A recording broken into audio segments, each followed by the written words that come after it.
La titular de CEPRELAT está con nosotros en esta edición de AM. ¿Qué tal, María Epifanía González? ¿Cómo estás? Gracias por venir. Muy buenas noches, Santiago. Un placer estar en tu programa. Gracias por acompañarnos. ¿Cuál es el rol de CEPRELAT dentro de una cadena como esta? Yo entiendo que no puedan hablar, y siempre decís eso, de cuestiones particulares o que no puedan Sí. repetir o revelar cuestiones que tienen que ver con investigaciones internas. Pero cuando hay investigaciones que se realizan respecto a reportes que llegaron a CEPRELAT, ¿es posible argumentar que hay mucho trabajo y no se pueden atender estos reportes?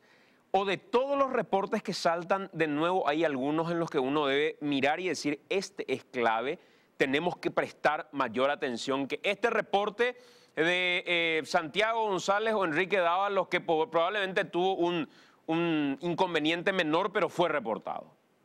Sí, nosotros tenemos, la CEPRELAT tiene a su cargo todo el sistema de prevención de lavado de activos y también financiamiento del terrorismo. Se recibe reporte de operaciones sospechosas y el cúmulo hay un cúmulo casi inhumano de operaciones sospechosas que se reciben. Lo que a veces dificulta, si no hay mucha claridad en esos reportes, de poder detectar rápidamente. Pero por otro lado, cuando se recibe información internacional, sí se puede detectar rápidamente. Si hay información internacional, las propias normas establecen un procedimiento que nosotros le llamamos simplificado. O sea, hay que darle rápidamente salida. Eso no depende de la cantidad de personas, porque hay una persona dedicada a eso exclusivamente. Las normas establecen que esa persona debe reportar al jefe de departamento inmediato y al director. La norma no establece que esa información debe ir al ministro, pero de hecho es una información demasiado importante y en mi caso en particular, yo sí establecí como un procedimiento que me tienen que dar a conocer en esos casos en que hay una información importante de carácter internacional, donde ya hace referencia, y más si hace referencia al lavado de dinero. Eso es una alarma que sí o sí no hay forma, aunque hayan dos personas, es una alarma que suena y que uno tiene que escuchar. Claro, porque de buenas a primeras me resulta lógico pensar, no sé cómo funciona el sistema de alarmas de CEPRELAT respecto al registro de operaciones sospechosas, pero de buenas a primeras me da la sensación que debería existir una forma de todo el cúmulo de información que se recibe, otra vez determinar qué es de carácter urgente o de carácter importante. Porque si no, siempre se podría justificar con el caudal de información que se recibe que alguna cuestión de gravedad real no sea investigada. No, por eso, toda información que viene del exterior es de extrema urgencia. Es de extrema urgencia. Y esa información sí, aunque hayan 2 o 3 personas, se puede identificar rápidamente. O sea, puede haber confusión cuando los sujetos obligados no informan correctamente. En este caso en particular, tuvimos en el 2011, hubo un sujeto obligado que realmente yo siempre digo que es uno de los reportes, uno de los mejores reportes que yo vi, que ya había alertado. Y es lo que nosotros le llamamos operación reporte, no recuerdo el nombre exacto, pero es como una operación fallida, cuando el sujeto obligado, atendiendo los riesgos que ellos evalúan, decide no abrir la cuenta a una persona.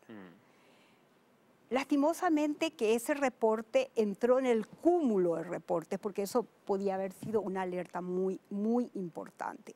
Nosotros estamos trabajando, esperamos que antes que termine el mes de diciembre, que eso nos podamos diferenciar ese tipo de reporte. Y luego están los reportes, para mí, los internacionales, esos son fundamentales. Y eso sí, Y respecto a Messer, ¿se tenían informaciones internacionales? se tenían informaciones internacionales. ¿Desde qué Se año? tenía. 2016, diciembre del 2000, noviembre del 2016. Habían informaciones internacionales muy valiosas. ¿Cómo cuáles? Bueno, no puedo hablar, pero le puedo decir que sí había información y lo tiene, de hecho lo tiene la Fiscalía, ¿verdad? Entonces, esa información es lo que yo le llamo y que está en la norma, que en ese caso ya hay que ir con un procedimiento abreviado. ¿Qué significa ir rápidamente a la Fiscalía con esa información? O sea, y luego se puede hacer una información ampliada. Es lo que establece la norma. En mi caso en particular, de hecho, esa es la directriz que recibieron los de la Dirección de Análisis, porque el ministro no recibe los reportes. Yo no veo que entra. Puede estar entrando una información muy valiosa tuya y yo no lo veo. Bueno, pero a ver, sí hay ocasiones en las que el ministro puede intervenir de manera directa. Si supiera que existe un informe que se reportó a CEPRELAT, evitando que ese informe sea elevado al Ministerio Público, porque la CEPRELAT termina siendo un órgano de prevención, pero con la responsabilidad de reportar al Ministerio Público si estas operaciones sospechosas reunieran las características como para quedar a disposición del Ministerio Público, o ese ya es un trámite de banco que reporta a Fiscalía en sí. No. Nosotros construimos los casos, podemos ser proactivos o reactivos. ¿Qué significa ser proactivo? Generar nosotros los casos. Como recibimos un cúmulo de información, reporte de operaciones sospechosas, reporte de operaciones, tenemos acceso a varias bases de datos abiertas, cerradas, podemos construir un caso. Ese caso elevamos al Ministerio Público porque nosotros como CEPRELAT lo que tenemos que es satisfacer las necesidades operativas del Ministerio Público, de manera que ellos puedan proseguir con su investigación. O reactivos cuando el propio Ministerio Público nos dice investiguen esto. Entonces, reaccionamos ante un pedido del Ministerio Público. De hecho, es muy bueno que el ministro no vea los reportes de operaciones sospechosas, porque somos personas políticamente expuestas, ¿verdad? Entonces, es muy importante esa división de que sean los analistas y los directores que vean eso. Pero tratándose de información internacional, es muy importante, en mi caso en particular, no puedo decir qué sucedió en ese momento, si el ministro tuvo conocimiento o no de esa información importante que ocurrió en el 2016. En mi caso, sí, yo solicité a la dirección que todo lo que venga, información internacional, me comuniquen inmediatamente. No puedo decir si el ministro tuvo o no conocimiento, pero que la dirección de análisis sí tuvo conocimiento. A mí me gusta hablar con la verdad porque creo que es lo que corresponde y está muy manoseado el nombre de la CEPRELAT en el sentido, bueno, no se cumplieron los procedimientos. Yo creo que si la CEPRELAT pudo informar al Congreso es porque existe esa separación de poderes, digámosle, internamente, ¿verdad? Porque si no, no podríamos nosotros haber informado al Congreso que tenemos un informe archivado que es diferente al informe que está en el Ministerio Público. Nosotros fueron los funcionarios los que descubrieron ante una solicitud que recibimos de la comisión. Entonces lo que hicimos nosotros, lo que hice yo como autoridad, es pedir a cada dirección que revise qué tenían sus archivos. ¿Y cómo ustedes notaron que el informe que tenía originalmente la comisión de investigación o que tenía el Ministerio Público no era el mismo que tenía CEPRELAT y que habían borrado la participación o las menciones hechas al expresidente de la República, Horacio Cartes? Nos llamó la atención la expresión de la directora de análisis, por lo que ella dijo. Porque bueno, uno tiene que tener una mente hasta maquiavélica para pensar que lo que está archivado no es igual, ¿verdad? O sea, la diferencia está en un párrafo. Nos llamó la atención y entonces nos pusimos a leer lo que estaba efectivamente en la fiscalía y lo que estaba archivado. O sea, firmado por la misma persona, el mismo número, la misma fecha, y eran versiones que habían un párrafo, había una diferencia. Entonces, bueno, pusimos a conocimiento, pues ellos nos pidieron revisar todos los procesos y eso fue lo que hicimos, una revisión desde el momento mismo en que se preparó el caso hasta el final. Y esa responsabilidad, ¿sobre quién recae? La responsabilidad de decir, al Ministerio Público le remito este informe. Es del ministro propiamente, de manera directa, no de otro funcionario, ¿o sí? Yo creo que hay que separar a Santiago y, bueno, aquí vamos a volvernos un poco maquiavélico también, ¿verdad? En el sentido de que yo ya me volví maquiavélica después de ver este caso. ¿Qué es lo que traen cuando se discute un caso? Viene un caso, el caso no firma al ministro, firman los responsables de la dirección. El ministro lo que hace es leer, puedo hablar de lo que yo hago. Nosotros leemos, discutimos, invitamos al director de jurídico, invitamos al director de regulaciones, que es una persona que conoce muchísimo, y participamos en una mesa de discusión sobre el trabajo del analista, ¿verdad? Cuando nunca es para disminuir, siempre es para ampliar. Bueno, miren más, revisen más información y luego el analista y la dirección, o sea, la dirección de análisis termina su informe. Ellos firman. El ministro lo que hace es firma una nota donde presenta. Yo le decía a los funcionarios, a partir de ahora me van a meter el sobre frente a mis ojos, porque el ministro firma la nota, después se hace el embolsado, porque eso como es una información muy reservada. ¿Qué pasa si en el camino me cambian a mí el informe? Yo no voy a saber. Entonces, a modo de chiste, yo les digo, a partir de ahora el embolsado y todo me van a hacer en mis ojos, para que yo tenga la certeza absoluta de que la nota que yo firmé es la que acompaña el informe que yo vi y que fue firmado, ¿verdad? Convengamos que esa es una manera muy... no sé si inocente, pero es una forma Sí. muy benevolente de pensar respecto a la responsabilidad que pudo haber tenido Voidanich. La responsabilidad Sobre todo cuando sí. queda muy claro que había no solamente un informe en el que Seprelat hizo la vista gorda, sino que una serie de elementos como la declaración de Raquel Cuevas, donde ella dice, acá me sacaron y me diluyeron la posibilidad de seguir investigando algo que tenía elementos como para ampliar la investigación y todavía con mayor gravedad. ¿O no te parece que...? Yo creo que a mí me gusta hablar con la verdad. El informe, si vamos a hablar de responsabilidad, yo creo que en diciembre del 2016 ya tenía que haberse remitido ese informe. ¿Por qué? Por los elementos que tenía y que debía haberse comunicado a la Fiscalía y luego, posteriormente, se podría hacer un informe ampliado. Es lo que yo hubiera hecho al recibir una información internacional.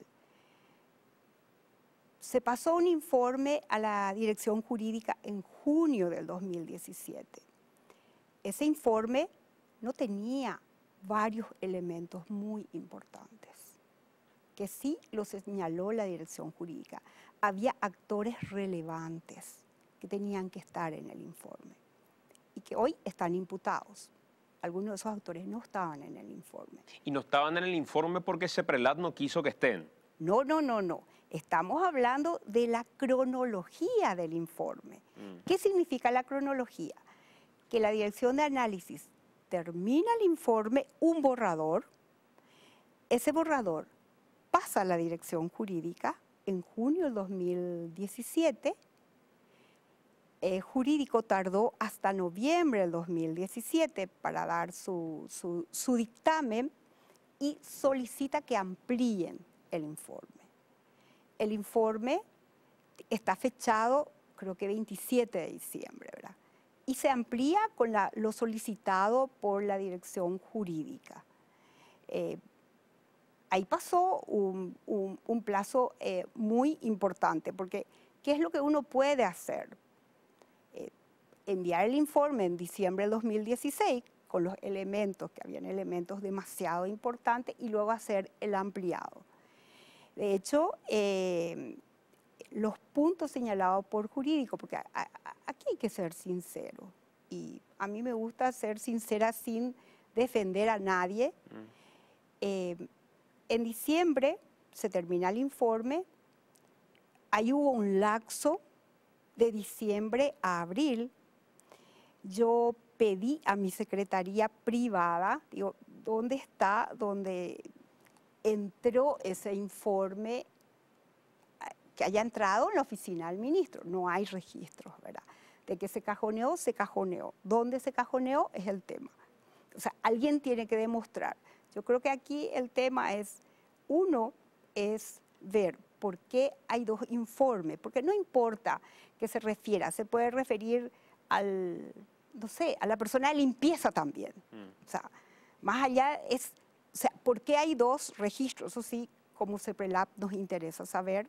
De hecho, el área jurídica va a empezar su trabajo conjuntamente con la Fiscalía. Bueno, ¿qué pasó? ¿Qué pasó ahí? ¿Por qué se tiene un registro con las mismas personas firmando ese documento y lo que está en la Fiscalía difiere de lo que se tiene en el archivo? Número dos, bueno, hay correos que demuestran que en el mes de marzo del 2018, por el informe, terminó en diciembre del 2000, o sea, está datado de que es del 27 de diciembre del 2017. Pero hay correos internos que pasamos justamente por... Yo le dije a todas las direcciones, acá tenemos que ser bien sinceros. O sea, todo lo que esté en el registro, bueno, vamos a tratar de ver qué es lo que hay. Y hay donde todavía se discute sobre la comisión. ¿Y qué fecha tienen estos correos? Marzo. O sea, que es muy posterior a la fecha que culminó. Entonces son varios correos que vienen y van, ¿verdad? Después también hay un memorándum donde en diciembre piden para que se trate, noviembre o diciembre, no recuerdo, donde pide que se trate en la comisión el caso. Hay dos memos de la misma fecha, firmado por la misma persona. En una figura una de las empresas y en la otra ya no está. Entonces, pero tiene la mismísima fecha, es el mismo memorándum. Entonces, son situaciones anormales. Yo no quiero calificar, porque yo creo que eso le corresponde a la Fiscalía. La Fiscalía ya hizo una solicitud de informe en mayo del 2018, donde hizo la consulta a la CEPRELAP. Sí, ¿por qué se tardó? Ahí hay una respuesta de la CEPRELAP. La comisión, de hecho, no hay registro en la CEPRELAP de que la comisión se haya reunido. Y en honor a la verdad también, porque escuché que decían, bueno, se eliminó la comisión. La comisión se eliminó según un acta que también enviamos después de que se envió el informe. Y se eliminó a raíz de que una de las personas que participan en la comisión dijo, que en ese entonces era directora de jurídico, dijo, bueno, pero yo ya doy mi dictamen, ¿por qué tengo que formar parte de la comisión? En el acta la discusión es por qué ella debe formar parte de la comisión. Y no se habla de eliminar la comisión, y ahí se decide eliminar la comisión. Pero fue a raíz de la moción de esa persona, pero ya el expediente se había ido. Enrique tiene una consulta para sumar también en esta noche. Enrique. Sí, solamente respecto a, para contrastar un poco lo que está diciendo el actual titular de CEPRELAT con lo que dijo el ex titular de CEPRELAT, Oscar Voidanich. Él decía, que, primero, que la lentitud para remitir estos informes a la Fiscalía se debía a varios aspectos. Primero, el poco presupuesto, el hecho de que son pocos los analistas y que son demasiados los reportes de operaciones sospechosas. Incluso hay algunos reportes que él llamaba reportes pilatos, cuando los bancos por cualquier cosa ya notificaban como para lavarse las manos. Y también decía que muchas veces la Fiscalía exigía muchos detalles a CEPRELAT a la hora de recibir un reporte, que no siempre aceptaban los informes cuando tenían pocos detalles y que esas eran las causales por las cuales hubo tanta demora. Es lo que dijo Oscar Voidanich, que contrasta un poco con lo que está diciendo el actual titular al hablar de la velocidad que se necesitaba en ese caso del 2016. Ministra. No, yo creo que el exministro tiene razón. Tiene razón al hablar de los ROS. Tenemos muchos ROS que no te ayudan a hacer una investigación. Una cosa son los ROS y otra es la información internacional, ¿verdad? Yo creo que eso, él tiene razón cuando habla de los ROS. Hay un cúmulo muy importante. No existe a veces capacidad humana para atender todos esos reportes de operaciones sospechosas. Entonces uno tiene que tomar ciertas decisiones, un poco lo que yo estoy haciendo en el sentido de que se pueda dar relevancia a cierto tipo de información, ya que es muy difícil poder atender todos los reportes. En ese sentido, hoy las entidades financieras tienen un proyecto de norma que estamos discutiendo, ¿verdad? Que es un poco lo que es basarnos más en el riesgo del cliente. Que no sea cualquier información enviar a la CEPRELAT que nos sirva. Es muy importante que las propias entidades hagan su debida diligencia. Y de hecho, una entidad lo hizo muy bien en el 2011. Por eso rechazó operaciones, ¿verdad? Entonces, yo creo que la CEPRELAT, de hecho, necesita reforzar. Nosotros tenemos, en eso tiene razón el ministro, tenemos obligaciones que superan la capacidad, porque no solamente estamos en el sistema de prevención, sino también somos los coordinadores nacionales, ¿verdad? Y como coordinadores nacionales de este sistema, el trabajo es hasta casi inhumano todo el trabajo que se hace en la CEPRELAT. Quería preguntarte, ¿qué tarea queda pendiente en CEPRELAT a partir de esta experiencia que tuvieron? Porque la experiencia marca, digamos, a fuego la sospecha que hoy tiene parte de la sociedad respecto a la tarea de CEPRELAT. ¿Qué se aprendió con el caso de Darío Mesa? Yo creo que mucho. Es un caso realmente emblemático. Nosotros hemos tomado algunas decisiones a partir de hacer unos cambios tecnológicos, porque si una entidad pudo con mucha anticipación conocer, tener información, ¿cómo no lo pudo tener la CEPRELAT? Entonces, para nosotros esa es la primera lección que hemos aprendido. Y darle mucha importancia también a lo que nosotros le llamamos los ROS propuestos, que vamos a hablar con las entidades que lo separen muy bien, en el sentido de que si una entidad está detectando algo que pueda servir al resto de las entidades, tenemos que trabajar en la retroalimentación. Nosotros recientemente tuvimos una reunión con una entidad financiera justamente para retroalimentarle lo bien que ha trabajado y que nos ayudó a poder terminar un caso muy importante, ¿verdad? Estamos también con otra entidad que hemos recibido una información internacional muy importante que también vamos a retroalimentar, porque en esto tenemos que trabajar muy coordinadamente. ¿Información sobre qué?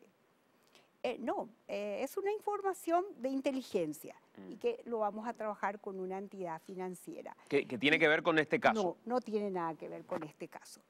Son las lecciones que te deja el caso Messer. Otro es la forma como la importancia de poder contar con un registro de beneficiario final, porque aquí hay que revisar la forma como se constituyeron las sociedades también. Nosotros hoy no tenemos un registro de beneficiario final, cómo se han dado los aportes de capitales. O sea, son las lecciones que te deja un caso internacional, porque el caso Messer es un caso internacional, no es un caso solo de Paraguay. El caso Lavallato ha golpeado a varios países. Y bueno, yo creo que lo que tenemos que hacer es fortalecer nuestras instituciones, ver cada una de nuestras debilidades. A nosotros nos queda clarísimo nuestras debilidades y tenemos que fortalecerla, especialmente la parte tecnológica, que ya estamos haciendo un cambio importante, mayor protección a los analistas. Hoy nosotros a todos los analistas los estamos protegiendo a través de códigos. Nadie puede saber quién es el analista que está trabajando. Y también una mayor separación en el sentido de que es muy importante que ellos puedan hacer su trabajo. En el caso, por ejemplo, el director de análisis, el que está ahora conmigo, él es una persona que a mí no me deja respirar cuando él tiene un caso importante. Está golpeando mi puerta, me dice, ya tenemos que tratar este caso, ya tenemos que tratar. Él jamás permite que una semana pase sin que un caso... Y bueno, y eso es muy importante, ¿verdad? Y darle... fortalecer a la CEPRELAT si se quiere que cumpla este papel tan fundamental que es un poco de seguir los rastros a los activos. Y aquí vamos a cerrar bien este caso si podemos lograr el comiso autónomo, porque el Messer está en rebeldía. Entonces es un caso, desde mi óptica, es un caso ideal para aplicar el comiso autónomo. Ya los fiscales seguramente verán el momento. Yo sé que ellos están haciendo un gran trabajo, está haciendo la fiscalía, no solamente aquí en Paraguay, en varios países se están haciendo, están trabajando en forma muy conjunta. Y aquí el éxito va a ser si logramos el comiso autónomo. Ministra, gracias por acompañarnos. Muy amable. Muchas gracias a ustedes. Gracias también por dar oportunidad a la CEPRELAT. Es una institución pequeña, pero bueno, eso significa que los controles también funcionan. Por eso se han podido detectar ciertas irregularidades. Gracias, ministra. Muchísimas gracias. Muy amable.